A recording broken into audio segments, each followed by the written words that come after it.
রাগ নয়, শান্ত থাকতে শেখো, তাহলে জীবন বদলে যাবে। এই কথাটা শুধু একটা উপদেশ নয়, এটা একটা বাস্তব জীবনের কঠিন সত্য। আমরা প্রতিদিন যে জীবনটা বাঁচি সেখানে দুঃখ আছে, কষ্ট আছে, অপমান আছে, অবহেলাও আছে, ব্যর্থতাও আছে। এসবের মাঝেই মানুষ সবচেয়ে বেশি হারিয়ে ফেলে নিজের শান্তিটা। আর যখন শান্তি হারিয়ে যায় তখন রাগ জন্ম নেয়। শুভ সকাল আমার প্রিয় বন্ধুরা, সবাই কেমন আছো? আশা করি তোমরা যে যেখানে আছো ভালো আছো, সুস্থ আছো। তোমাদের আশীর্বাদ আর ভালোবাসায় আমি দুই বাবুকে নিয়ে ভালোই আছি। রাগ এমন একটা ভয়ঙ্কর জিনিস যে ধীরে ধীরে আমাদের চিন্তা, সিদ্ধান্ত, সম্পর্ক আর ভবিষ্যৎ সব কিছু নষ্ট করে দেয়। রাগ আসলে আমাদের শত্রু নয়, কিন্তু রাগকে নিয়ন্ত্রণ না করতে পারলে আমাদের সবচেয়ে বড় শত্রু হয়ে দাঁড়ায়। আমাদের আশেপাশে একটু লক্ষ্য করে দেখলেই কত মানুষ আছে যারা খুব মেধাবী ছিল, খুব ভালো মানুষ ছিল, কিন্তু এক মুহূর্তের রাগে নিজের সব কিছু শেষ করে দিয়েছে। একটা কথা, একটা সিদ্ধান্ত, একটা আচরণ সবই রাগের বশে পড়ে। যখন শান্ত হয়ে যায় তখন শুধু আফসোস আর অনুশোচনা ছাড়া আর কিছুই করার থাকে না। শান্ত থাকা মানে এই নয় যে তুমি দুর্বল, শান্ত থাকা মানে এই নয় যে তুমি অন্যায় সহ্য করছো।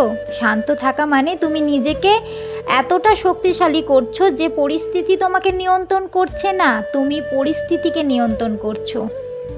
একটা সত্যি কথা কি জানো তো, বাস্তব জীবনের সবচেয়ে শক্তিশালী মানুষ তারাই যারা রাগের মুহূর্তেও চুপ থাকতে পারে, যারা উত্তেজনার মাঝেও সঠিক সিদ্ধান্ত নিতে পারে। আমরা অনেকেই অনেক সময় মনে করি রাগ দেখালে আমাকে মানুষ ভয় পাবে, আমাকে গুরুত্বটা বেশি দেবে, কিন্তু সত্যিটা উল্টো। রাগী মানুষকে সবাই এড়িয়ে চলে, কেউ বিশ্বাস করে না, কেউ সম্মানও করে না। এই সমাজ যে মানুষটা শান্ত, ধৈর্যশীল, কম কথা বলে তার গুরুত্ব বেশি দেয়, তার কথার ওজনও অনেক বেশি হয়। বাস্তব জীবনে দেখো, যে মানুষটা কম কথা বলে কিন্তু সঠিক কথা বলে, সবাই তার কথা মন দিয়ে শোনে। রাগ আমাদের চোখ বন্ধ করে দেয়, তখন আমরা ভালো মন্দ, ঠিক ভুল কিছুই বুঝতে পারি না। একটা সত্য কথা কি জানো তো, রাগের মাথায় নয়, শান্ত থেকে একটা সঠিক সিদ্ধান্ত নাও, তাতে তোমার জীবনটা সুন্দর হবে। কিন্তু রাগের মাথায় সিদ্ধান্ত নেওয়াটা জীবনটাকে আরও ভুল পথে এগিয়ে নিয়ে যাবে। তখন হয়তো তুমি রাগের মাথায় একটা সিদ্ধান্ত নিয়ে নিলে, তখন কিছুই বুঝতে পারবে না। যত দিন যাবে তুমি আস্তে আস্তে বুঝতে পারবে যে তুমি জীবনে কত বড় বিপদ ডেকে নিয়ে এসছো। রাগ হলো প্রতিটা মানুষেরই জীবনের একটা অংশ। অনেকেই নিজের রাগকে শান্ত রাখতে পারে, কিন্তু অনেকেই চাইলেও নিজের রাগকে শান্ত করতে পারে না। আমার মতে কি বলে জানো তো, যখন প্রচণ্ড পরিমাণ রাগ হয় তখন একটা কাজ করা উচিত। ভগবান আছে কি নেই সেটা আমিও জানি না, তুমিও জানো না, কিন্তু নিজের মনকে শান্ত রাখার জন্য ভগবানের নাম ধরে ডাকাটা একদম দরকার। তাই যখন প্রচুর পরিমাণ রাগ হবে তখন তুমি নিজের ভগবান যাকে পছন্দ সেই ভগবানের নাম ধরে রেখো। এইভাবে আমি আমার নিজের রাগকে কন্ট্রোল করি, তাই তোমাদেরকে এই ছোট্ট উপদেশটা আমি দিলাম। এক সময় কি হতো জানো তো, আমি যখন রেগে যেতাম তখন কারো কথাই কানে তুলতাম না, আমার মুখে যা আসতো আমি সেটাই বলে দিতাম, ছোট বড় কিছুই জ্ঞান করতাম না। কিন্তু যখন থেকে বুঝতে পারলাম যে রাগ করলে ক্ষতি ছাড়া লাভ কিছুই হয় না, তখন থেকে ভাবলাম না, এই রাগটাকে আমাকে নিজের হাতে কন্ট্রোল করতে হবে। মানুষ চাইলেই সব কিছু করতে পারে, আর রাগ তো কোন ছাড়। তখন থেকেই আমি ভগবানের নাম ধরে ডাকতে থাকলাম। এখন যদি কেউ আমার সামনে দাঁড়িয়েও আমার নামে নিন্দে করে, আমি সেটা শুনতে পাই না, কারণ ভগবানের নাম তখন জপ করতে থাকি। তখন আমার মন অটোমেটিক শান্ত হয়ে যায়। সমস্যাটা যখন আমার নিজে, তাই সমাধানটা আমাকেই করতে হবে। অন্য কেউ এসে আমার সমস্যার সমাধান করে দেবে না, বরং পাশের বাড়ির লোকেরা আমার সমস্যা বাড়ানো ছাড়া অন্য কিছু কাজ করে না। এদিকে আমার বড় বাপের স্কুলে দেরি হয়ে যাচ্ছে, আর আমার তাতানের কাণ্ড দেখো, কিছুতেই রেডি হতে চাইছে না। পুরনো জামাটা খুলে নতুন জামা কিছুতেই পরবে না, যেমন ধুলো মেখেছিল সেইভাবেই নাকি স্কুলে যাবে। মাঝে মাঝে ওর কাণ্ড দেখলে না আমার মাথাটা গরম হয়ে যায়, কিন্তু ওইটুকু বাচ্চা বলে ওকে মারতেও পারি না আর বকতেও পারি না। আর এদিকে টেনশনে আমার মাথাটাই খারাপ হয়ে যাচ্ছে। আমি ঘরের ভেতর ঢুকেছি যে ফোনটা নেব, কিন্তু ফোন নেওয়ার জায়গায় অন্য কিছু নিয়ে বেরিয়ে পড়ছি। আবার মনে পড়েছে যে ফোন নেব, ভুলে গেছি তো। তারপর দেখছি যে না, ফোনটা তো আমি ভিডিওতে বসিয়েছি। মানে এদের সাথে থাকতে থাকতে না আমার মাথাটা পুরোটাই খারাপ হয়ে গেছে। এরা দুজন তো পাগল, আর আমাকে এরা আরও মাথা খারাপ করে দেয়। এদের পেছনে চেঁচিয়ে চেঁচিয়ে আমিও পাগল হয়ে যাচ্ছি। আমি প্রতিদিনই একটু সময় থাকতে বেরোই, কারণ আমি এখনও ভালো করে সাইকেল চালাতে পারি না। আবার এদের দুজনকে চাপিয়ে নিয়ে যাই, আমার একটু ভয়ই লাগে। আর সত্যি কথা বলতে কি, রাস্তার অবস্থা এতটাই খারাপ, কিছু কিছু 420দের মানে হাতে গাড়ি পড়ে গেছে যাকে বলা যায়, এমনভাবে গাড়ি চালাবে যেন তোমাকে এক্ষুনি ধাক্কা মেরে দেবে।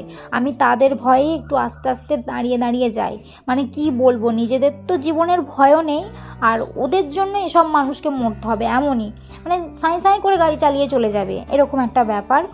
আর ওদেরকে দেখলেই আমার ভয় করে, আমি যেন অনেক আগে থেকে দাঁড়িয়ে পড়ি। আর এখন দেখো না, সাইকেলটার এত সমস্যা হচ্ছে, বৃষ্টিতে ভিজেছে বলে না সাইকেলটা একদম পুরো খারাপ হয়ে গেছে। স্কুলে দিয়ে সেই শান্তি নেই, আবার বাড়িতে যা কাজ আছে সেগুলো করতে হবে। আর প্রতিদিনের 1 বালতি করে কাচা, এটা আমার ডেলি রুটিন হয়ে গেছে। বাড়িতে বাচ্চা থাকলে যা হয় আর কি, মানে প্রতিদিনের সেই ঘুম থেকে উঠেই এক গাদা জড়ো হয়ে গেছে, সেগুলো দেখলেই না আমার মাথাটা যেন একবারে খারাপ হয়ে যায়। মানে কেচে কেচেই জীবনটা কয়লা হয়ে যাচ্ছে। এখন আমার তাতান সোনা খেলা নিয়ে ব্যস্ত আছে, নাহলে আমার এই মেলতে দেখলে না ও নিজে এত পাকামো করে, সমস্ত কিছু আবার ধুলোই লুটিয়ে দেয়। মানে আমাকে আবার ডবল করে খাটতে হয়, ধুয়ে নিয়ে আসতে হয়। ওর ওপর কী চেঁচাবো, ও কোনো কথাই তো শোনে না। বেশি চেঁচালে আবার কাঁদতে শুরু করবে, মানে আমাকে আর বাকি কাজগুলো করতে দেবে না, কোলের ভেতর বসে থাকবে। ওকে না পারি বকতে, না পারি মারতে, না পারি কিছু করতে। আমি শুধু অপেক্ষা করছি ও কবে বড় হবে আর ওর এইসব বদমাইশির প্রতিশোধটা আমি নেব। আজকে আবার আমাকে আমার বরের বাড়ির দিকে যেতে হবে, মানে বরের বাড়ি বলা যায়, ওটা তো আর আমাদের বাড়ি নয়। তো আমি ওটা আমার বরের বাড়িই বলি, নিজের বাড়ি বলি না, বা পুরনো বাড়িও বলি না, কারণ নিজের বাড়ি যেহেতু নয়, পুরনো বলেও কোনো লাভ নেই। ওখানে একবার যেতে হবে, কারণ যে আলুটা ভেঙেছিলাম সেটা তো সবটাই আমার দায়িত্বে। আমার বর যেহেতু এখানে নেই, ওটাকে এখন গুছিয়ে বিক্রি করার ব্যবস্থা করতে হবে। তাই বড় বাপিকে স্কুল থেকে নিয়ে এসে তারপর যাব। এখন ঘড়ির কাঁটায় সন্ধ্যে 7টা বাজছে, আর আমি রান্না বসিয়ে দিয়েছিলাম অনেকটা আগেই। ভাতটা হয়ে গেছে, আলু ভাতে ফ্যানে ভাতে ভাত করলাম। আজকে দুপুরে আর রান্না করিনি, মুড়ি খেয়ে কাটিয়ে দিয়েছি। আর আমার বড় বাপি তো আশ্রমে ভাত খেয়েছে আর টিফিন নিয়ে গেছিলো স্কুলে, আর আমি আর ছোটোটা কলা দিয়ে মুড়ি খেয়েই আজকের দিনটা কাটিয়ে দিলাম। তাতান সোনা আজকে অনেক কান্নাকাটি করছিল, কারণ ওর বাবা আজকে ভিডিও কল করতে পারেনি। আর প্রতিদিন খাটাখাটনির পর ভিডিও কল করা সম্ভব হয়ে ওঠে না। আজকে একটু বেশি খাটনি হয়েছে আমায় বলছিল, তাই ভিডিও কল করেনি, তাড়াতাড়ি ঘুমিয়ে পড়েছে। তাতানকে এবার কে বোঝাবে, তাই ওর বাবার পুরনো ছবি ছিল, সেগুলো বসে বসে দেখছিল। দেখতে দেখতে ওর ছোটোবেলাকার একটা ছবি পেয়ে গেছে, সেটা আমায় দেখাচ্ছিল। মানে তারপর ঘুমিয়ে গেছে, আর আমি ওদেরকে আগেই খাইয়ে দিয়েছি, আর বাপিও খেয়ে নিয়েছে, ঘুমিয়ে পড়েছে। তারপর আমি ভাত নিয়ে বসেছি, আর আমি দুটো শান্তি করে খাবো বলেই আগে ওদেরকে ঘুম পাড়িয়ে দিয়েছি, তারপর ভাত নিয়ে বসেছি। আর কি জানো তো, আজকে দুপুরে খাওয়া হয়নি বলে না, মানে ভাতের জন্য মনটা ছটফট করছিল। ভাতটা দেখেই যেন মনে হচ্ছে অনেক ভাত খেয়ে নেবো, কিন্তু খেতে বসে আর পাচ্ছি না। তোমরা যারা আমার প্রতিদিন ভিডিও দেখো, লাইক কমেন্ট শেয়ার করো, তাদের সকলকেই আমার তরফ থেকে অনেক অনেক ভালোবাসা। তোমরা এইভাবেই আমার পাশে থেকো, তাহলেই আমি এগিয়ে যেতে পারবো। আর অনেকেই চাইছো যে আমি তোমাদের কমেন্ট পড়ি, তোমরা অবশ্যই ভালো ভালো কমেন্ট করো, আমি অবশ্যই আমার ভিডিওতে তোমাদের নাম নেব আর তোমাদের কমেন্টটাও পড়বো। পম্পা দিদিভাই একটা কমেন্ট করেছে, তোমার ভিডিওতে আমার অনেক অনেক ভালোবাসা রইল। ধন্যবাদ দিদিভাই, তোমাদের এরকম সুন্দর সুন্দর মিষ্টি মিষ্টি কমেন্ট পড়তে আমার ভীষণ ভালো লাগে। আজকের ভিডিওটা আমি এখানেই শেষ করছি। আশা করছি তোমাদের ভিডিওটা ভালো লেগেছে। অবশ্যই একটা লাইক কমেন্ট করে জানিয়ে দেবে, আর আমার চ্যানেলে যারা নতুন রয়েছে এরকম আরও ভিডিও দেখার জন্য চ্যানেলটা সাবস্ক্রাইব করে নেবে। দেখা হবে একটা নতুন ব্লগে। টাটা বন্ধুরা।